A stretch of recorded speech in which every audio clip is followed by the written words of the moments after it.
Oh my gosh, it's been way too long.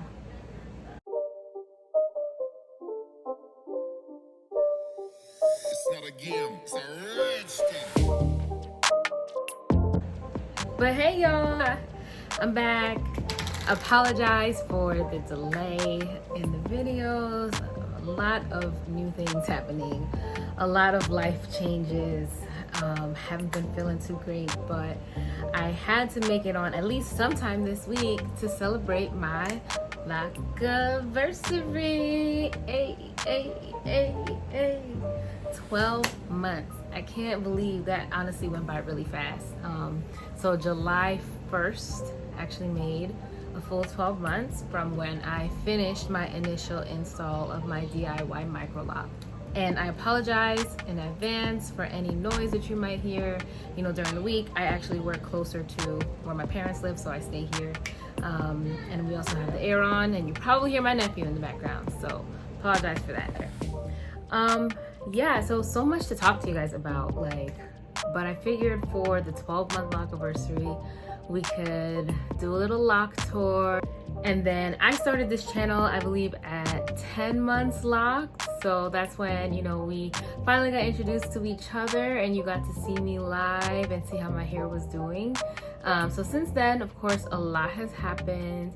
My hair, I think, has locked, actually matured a lot more, and I'm gonna show you, you know, kind of that progress.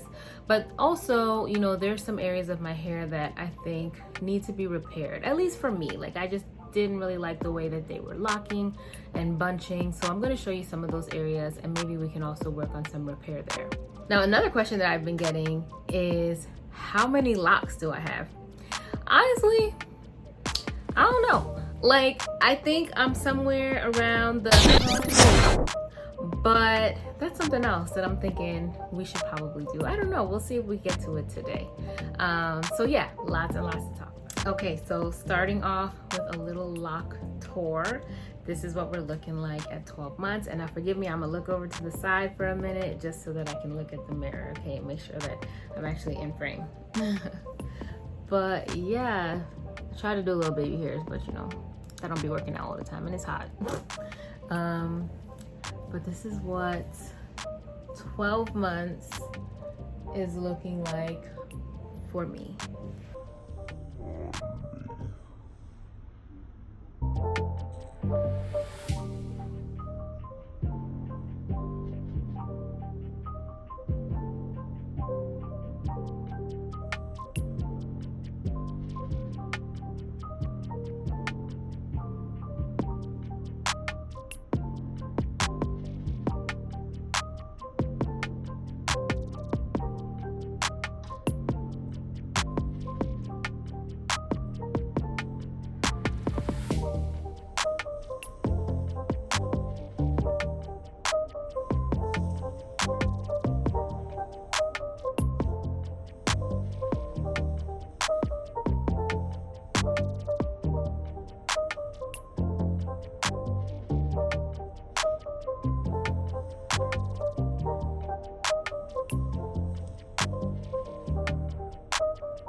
So let's talk about some of the areas that I'm not really feeling and things that I would love to repair.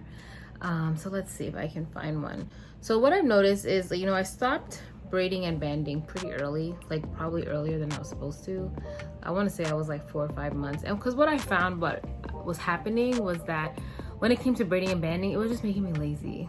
As a loose natural, I would wash my hair at least once a week. Sometimes, you know, it would teeter on twice, like maybe every 5 days or so, just to kind of help me with the styling process. And my hair would get pretty itchy. But with the braiding and banding, especially with having such a busy schedule, I realized that I was just like running out of time. You know, I was being lazy, so I wasn't washing my hair as much, and then I would get itchy. And you know, my hair is very low porosity, so once it does get saturated, it takes a very long time to dry. Definitely as a loose natural, still as locked, not as long, but still it can take a full day or more to fully air dry. And what I was noticing is like my hair is not drying in the bands anyway, and I gotta go to work, so I just started taking them out early until the point that I just stopped braiding and banding at all.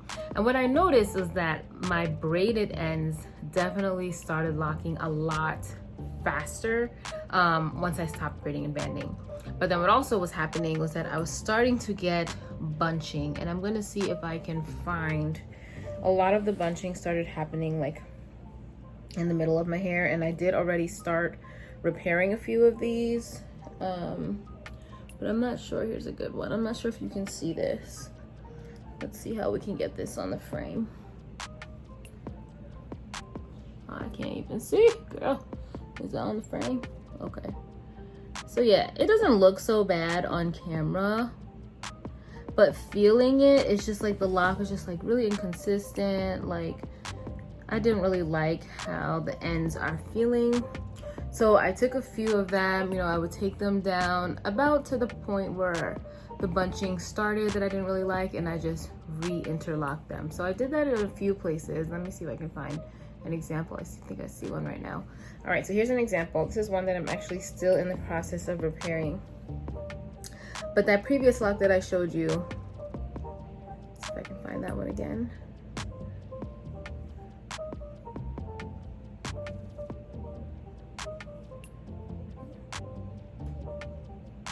Okay, so the previous lock that I showed you, it was pretty similar. And now you can see after I took down the bunching, these were similar lengths. And then I redid the interlocking, how much longer my hair actually was. Just how you can see just how much it actually did bunch. So obviously I just redid this, so the ends are pretty skinny.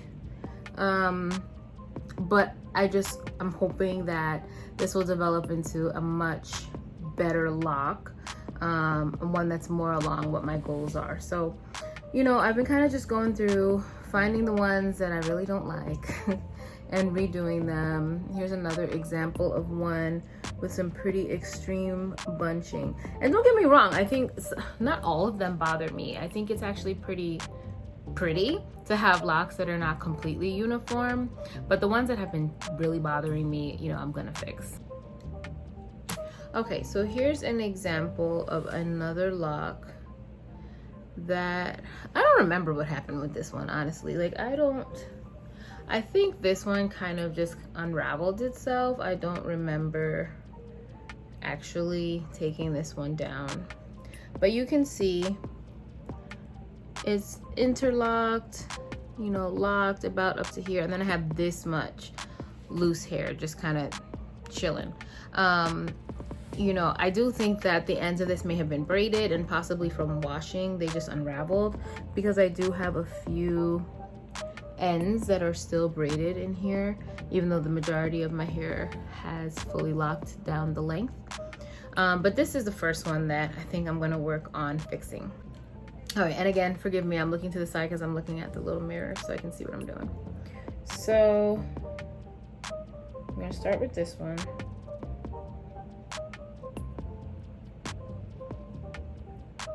All right, and hopefully you can see this. Let me see if I can zoom. Nope, my camera's not letting me be great, but I'll just see if I can move a little closer. So to get it started, I'm gonna take what's left of this lock,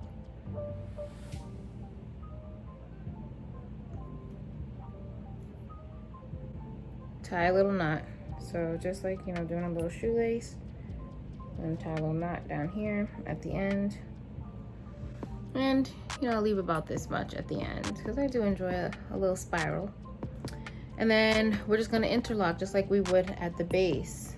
And I do 4-point rotation, so I'm not sure how much you can see. And I will try to zoom in once I'm actually editing this video. But I'm essentially going 9, 12, 3, and then 6. Okay, and right now I'm just using my fingers, splitting the hair each time. Split, and then you pull the end through. And you just want to make sure that you're not losing the direction, obviously, because that's how you cause a damaged, weak lock with holes, and that's not what we want. Not to say it's dire if you do lose your direction once or twice, but try not to. All right, so let me see if I can show you again. So I'm splitting on the side, so I guess I'm entering towards 9, pulling the end through. Now I'm entering towards 12. Oops. Pulling the end through. Now I'm entering towards 3 and pulling the end through. Now I'm going to enter towards 12 again, but instead of pulling the end under, I'm going to pull the end over like this, like going towards 6. Okay, and just keep doing that over and over again. So here's the fast version, and then I'll show you slow one more time.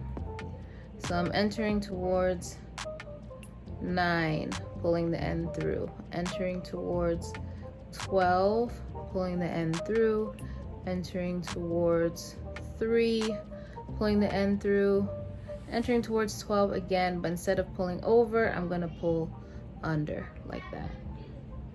So you can see the end starting to lock. I just realized that my sound on my TV was still on. My apologies.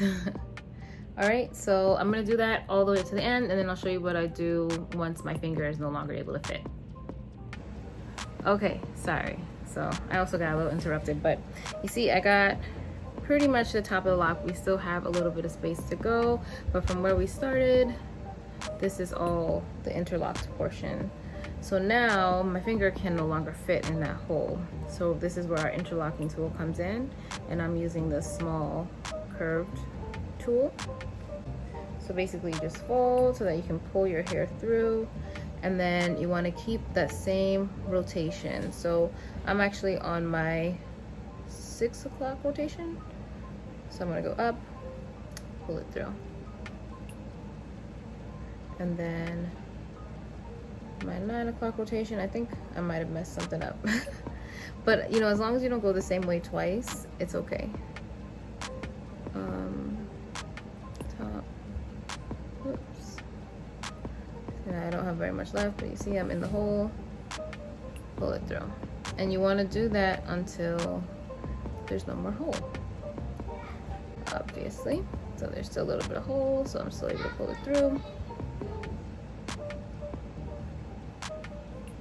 Oops. Let's see, still a little bit of hole. Able to pull it through.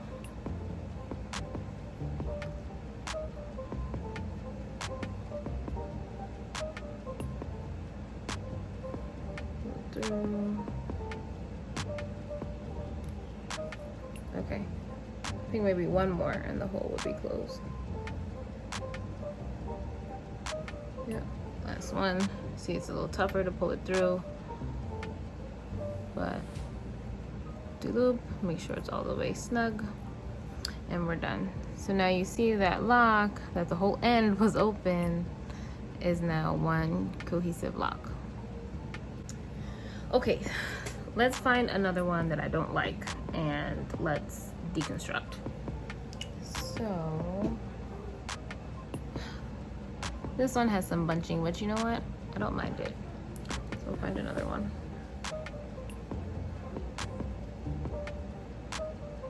Again, bunching, but I don't mind that one. I might have gotten rid of all of the ones that I don't like. That's no fun, because I gotta show you guys another one. Where's the one back here that we were talking about? Okay, this one. Not sure how much of a fan I am, but I'm also not 100% mad at it, so let's see.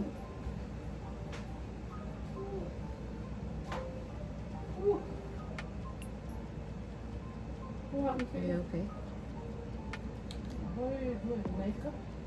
Okay, so here's one. It's still kind of a cute lock, but it's not my favorite. So for the purpose of demonstration, I'm going to show you how I deconstruct and then repair this lock. Alright, and I'm trying my best. So this one's kind of towards the back of my head, so I'm going to try my best to stay in frame, which I think it will help if we pin some of this back a little bit. I'll keep this one ahead, so let's put a little clip so we can mark it, and then pull the rest in the ponytail. Okay. So to deconstruct, I really use my fingers for the most part. And you can also use a tool, you know, you can use the lock tool, you can use a small comb. Actually, I'm gonna probably start out with the lock tool, see how that does. And I'm not using any product. I've seen people use like conditioner, water.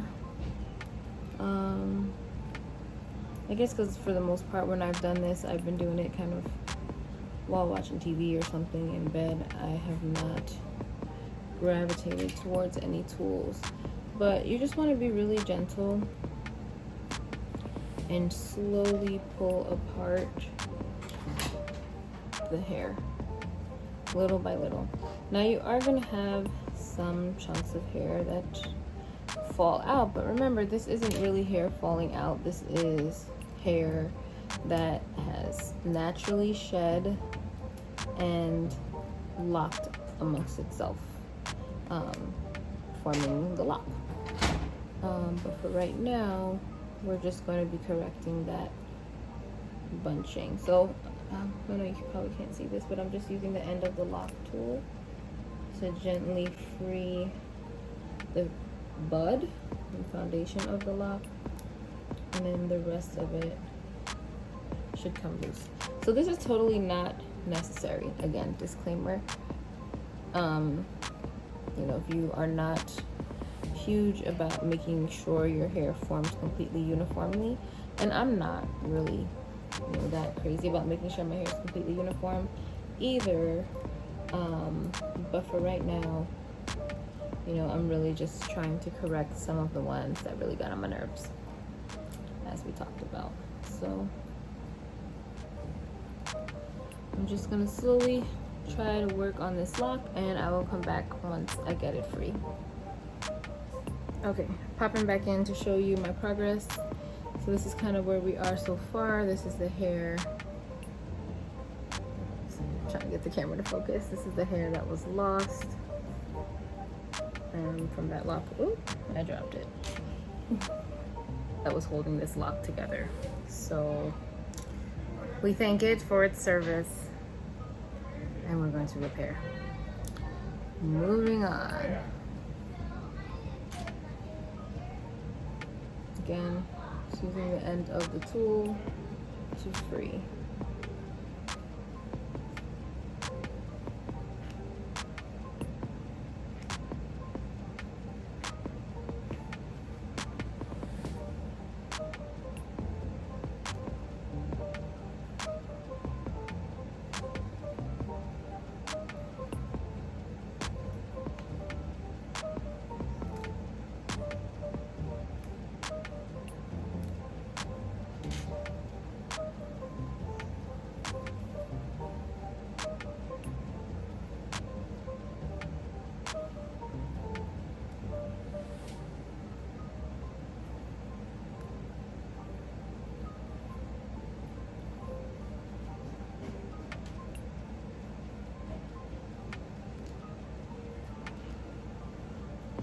This one's a little tougher, so I'm actually using the lock tool a lot more than I did in the past. I think this lock may have been a little more mature, but it is, you know, it's coming down.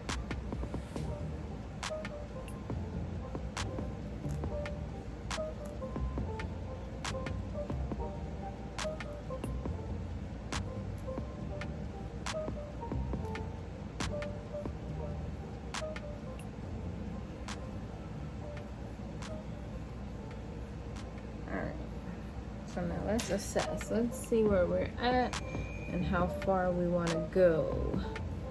So this lock, you can see, is pretty uniform until about where we've stopped. And you can see again this length now. So compared to where the length of the lock was before, not that it's all about length, but now that we've combed out the bunching, obviously look how much longer, even without stretching it. I think I want to take off a little teensy bit more before we start the repair. So now this is where we're at. I think this is about where I will stop. Look at this length, bro. Now, I'm not gonna say what I've been thinking because I might save that for another video. I've been thinking about something. I feel like some people might be mad at me. But yeah, I'll save that for another video. But right now, this is the length we got from that lock. And you know, I'm gonna see if I can put in a clip from before we started deconstructing so we can see the difference. But now we're gonna start the actual repair of this lock. So same process as what we did before. We're gonna split it in two, and forgive me, I'm trying my very best to stay in frame. Hopefully you can see what I'm doing. But we split it in two and then tie it just like a shoelace, just so we have a tail to grab onto. Okay, and now we're just going to start our locking. So I'm going to enter towards 9. I want our tail a little bit further down, about here. We'll leave about that much free. Pull it through, enter towards 12. Ooh, look at that, we got some loose hairs. So we just got to make sure you're in the middle. You don't want the foundation of the lock to be weak, so in the middle, even here, even on both sides. Pull that through, entering towards 6, pull that through, again entering 12 and pulling under. So you can see there's some looser hair up here. We're not gonna worry about that right now. We're gonna fix that and make sure it gets added back into the lock as we get closer to the top. Okay, so I've shown you guys this a few times, so I'm just going to come back when we're closer to the top. Okay, popping back in because we're getting closer to the original base of the lock. You can see my newly interlocked pieces down here, the original lock, and the hole that we're working on. So I figured it might be a little easier to see like this. But now entering, see, pulling through towards 3, down, pulling through towards 12, and pulling through towards 9, down, pulling down towards 6. Okay, try it again. 3, went the wrong way. 12,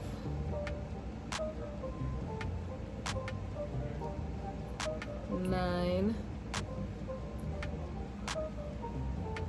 6. Just keep saying it to yourself over and over again so you don't mess it up. Like I said, we don't want a weak base, especially in a lock that is already pretty formed and that we are redirecting and regrooming. Okay, so I've now gotten to the point where, see, the hole is pretty small and I'm having a hard time getting my index finger fully through. I can still fit it, but you know, struggling, so no need to struggle. We get our handy dandy interlocking tool. We're just gonna thread the ends through the needle. Oh goodness. Aha! So what happens when you try to use a mirror instead of just looking. Sorry, my neck kind of hurts too, trying to hold it in this position. Lord. Oh. All right. Back in action. So now we're going to use our interlock tool to do the same thing that we just did. So now you just feel, see, is there still more space? You can still definitely try to insert your interlock tool, and as long as it fits through, you close that hole, baby. You don't want that hole there, okay? That is going to mess up your lock. So now you can see I'm actually kind of struggling. where my tool is not fitting through the hole. You can kind of pull it through. You don't want to, you know, further stretch the hole.